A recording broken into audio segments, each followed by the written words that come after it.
awesome human being. Yeah. And thankfully Steve Mays knows him better than anybody, maybe outside of his immediate family, and was there to intervene.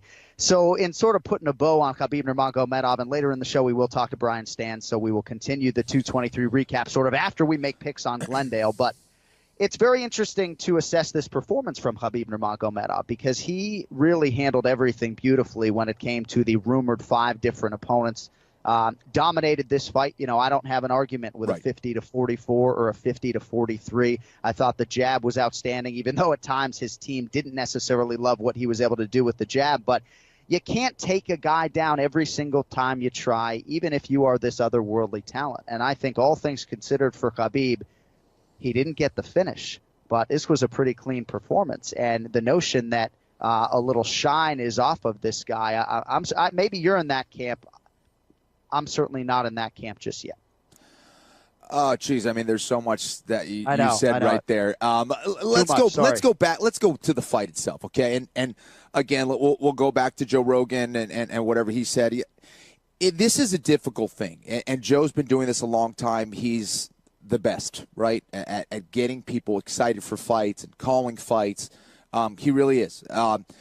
Here's the problem, though. We all become we all do this, okay, myself included. We all do this, is we get a little too excited. And when we're hyping up a fight, we back ourselves up into a corner sometimes by saying this guy is a monster, he's unsurpassed, we haven't seen anything like it. Now we have these impossible expectations on this fighter, right? And now if he isn't that monster, if he isn't that guy that we've never seen before, and we see him take a shot or he doesn't finish one takedown, right, it changes the whole narrative now of the fight. Oh, maybe this guy, oh, no, now he's this. Now you have to go the other way. Khabib Nurmagomedov has never been the best striker in the world. And candidly, I don't know if he's ever improved since his first fight necessarily. I think, as far as the striking game. But you know what? He really hasn't had to. He's gone out there and taken guys down, and he mauls them. Let's go back now to the submission game as far as finishing. He finished Michael Johnson. What are the other finishes that Khabib has had?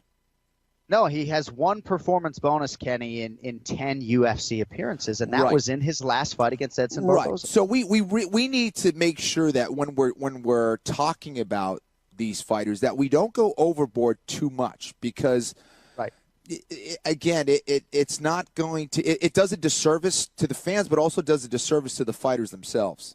Right. And that's what we have to be careful with. Khabib's performance was awesome. He was dominant. I thought that Al Iaquinta did a better job technically of getting back to his feet than Edson Barboza did. Yes, he did. Right? So Edson Barboza, again, technically he's the best striker in the game, but he's also a guy who lost to Jamie Varner. Right? So we need to talk about all these things. Otherwise, we're not telling the full story. And I think for Al Iaquinta, this guy is tough as nails. And I thought, given the circumstances, the fact that he went 5 rounds with Khabib, still amazing. However, Khabib isn't known for his finishing ability. He's a guy that breaks people's will. He's a guy that out-wrestles you. He's a guy that puts together nasty ground and pound and gets you out of there mentally. His submission is his pressure. And, again, he'll never be the best striker in the world, but he might not have to be. Yeah. Right. Now, I am prone to some of that, and I talk to you about this, right? We all are. And speaking in absolutes, and I'm certainly, I think, more of a fanatic on this podcast than I am in my day job, which is as a play-by-play announcer for the UFC. But I wanted to bring this up with you. Brendan Schaub, our buddy, tweeted after the fight that Khabib Nurmagomedov would now be the betting underdog against Tony Ferguson and Conor McGregor on the heels of this performance. Now, we have talked about the Conor-Khabib fight. Kenny and I both think it's pretty close on paper. Conor McGregor is the guy that Kenny and I would pick to beat Khabib if we had to choose somebody in this top 10 to beat him. But Khabib Nurmagomedov, Kenny, was a minus 260 favorite against Tony Ferguson, right, who was coming back at plus 200 about 10 days ago when that fight was still on paper. Now, if you want to say it tightens up a little bit because Khabib wasn't able to finish Al Iaquinta as a minus 700 favorite, I'm not going to argue with you. But in my opinion, as I said, there isn't much shine off of this guy. You just set up exactly who he is. I still think he's not all that far removed from the Barboza performance, which to me proved him as the most dominant force in the game. I still think he's favored to beat Tony Ferguson, and I still think when he fights the opponent that he prepares for, he's still the 155-pounder that nobody in this top 15 wants to see on the other side of the bracket. Yeah, and not only that, we're assuming he's going to fight that same way that he did against Al Iaquinta against someone else. Great point. You know what I mean? Like, styles make fights, so we can't say, oh, because he did this, that means he's going to try to stand up with Conor McGregor and utilize that jab. Right. It's ridiculous. Right. So, again, Khabib felt so comfortable in there against Al Iaquinta that he said, you know what, I feel comfortable of striking with this guy. I don't think he's a threat. I felt his power. He's not knocking me out. I've been in there with, he's wrestling 170-pounders, 185-pounders at AKA. He's sparring these guys repeatedly. He knows what power is. He knows what strength is. He knows how to measure his risk and reward in a fight. He's been doing this a very long time. He's 25-0. You know what I mean? So, again, for Khabib, now let's talk about his jab. Let's break it down on a technical level. His jab was awesome. The jab wasn't the problem. It's what he was doing after the jab. That right hand was completely down. And after he was jabbing, he was dropping his hands. I think what he was doing, he wanted Al to come forward so he could hit the takedown. So, again, this is Khabib Nurmagomedov. He knows exactly what he's doing. Does he have the best striking in the world? No, he doesn't. That's never been his strength, but he really hasn't needed it. Right. He's never been knocked down in 26 pro fights, and so I know defensively, certainly there are things that a lot of people believe he can shore up, and even just as simple as maybe raising his guard more consistently. But perhaps that's a byproduct of never having been knocked down. And once that happens, maybe he'll make some changes. But I thought you hit on a very important thing in terms of the evolution of an elite fighter, because you talk to any chief corner type about any elite fighter, and it's about sending a different fighter out every time. It's not about sending the same guy out there. Khabib's going southpaw training right now. Javier Mendez is looking at him like, what are you doing, man?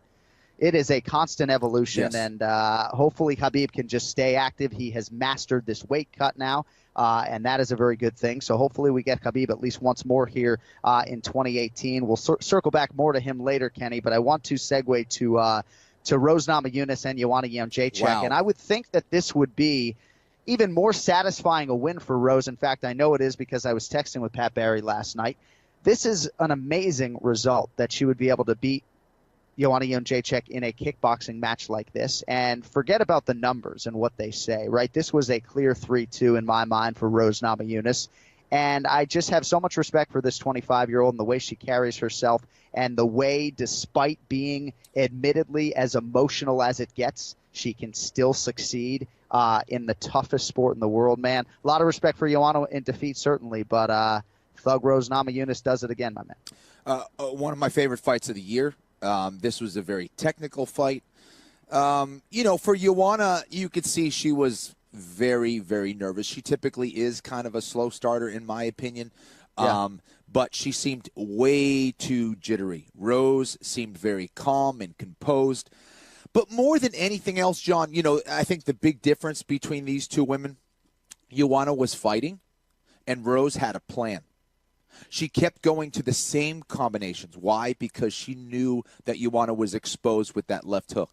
Yeah. She knew she could land that repeatedly. She just needed to disguise it with other things, then go back to the combination, then go back to that combination, pressure her, look for a takedown late in the fight. This was strategy against someone who's fighting. Joanna was just fighting. Why she didn't go repeatedly back to that outside leg kick, I don't know. If she was able to do that, she would have not only taken away that left hook, she would have slowed Rose Namajunas down. She would have been able to back her up and then take advantage of the fight. I had the first 2 rounds for Rose Namajunas.